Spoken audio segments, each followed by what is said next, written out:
Authored by Mac Slavo via chefplan.com, American farmers are battling several issues when it comes to producing our food. Regulated low prices, tariffs, and the inability to export have all cut into the salaries of farmers. They are officially in crisis mode, just like the United States food supply.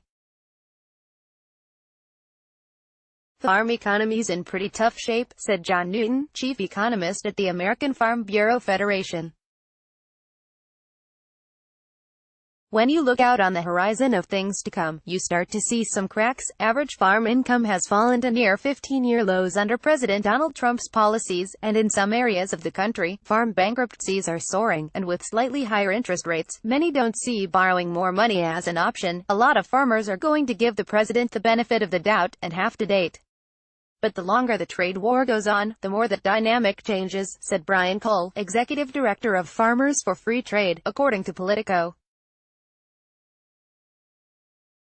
With no end to the disastrous trade war in sight, many farmers have traveled to Washington to share their plights with the president himself, hoping that he'll end the trade war that's exacerbating an already precarious food crisis. Farmers make up a fairly large chunk of President Trump's base, and an unwillingness to put food production in the United States first could be detrimental for Trump re-election chances in 2020.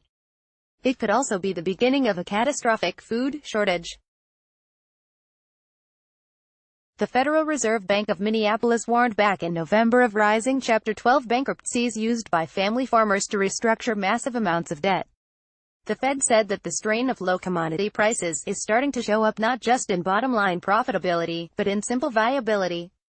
The increase in bankruptcies was driven by woes in Wisconsin's dairy sector, which shrunk by about 1,200 operations, or 13%, from 2016 to October 2018. You've had farms that have gone out of business, that have gone bankrupt because of this trade war, said Cole of Farmers for Free Trade.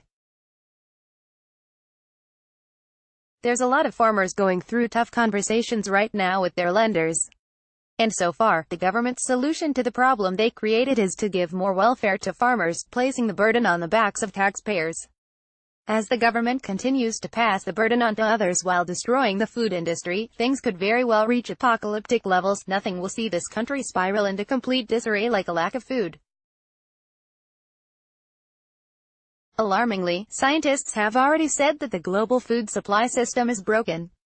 To put it simply, government interference in the agriculture industry is responsible for the food crisis we all are about to face.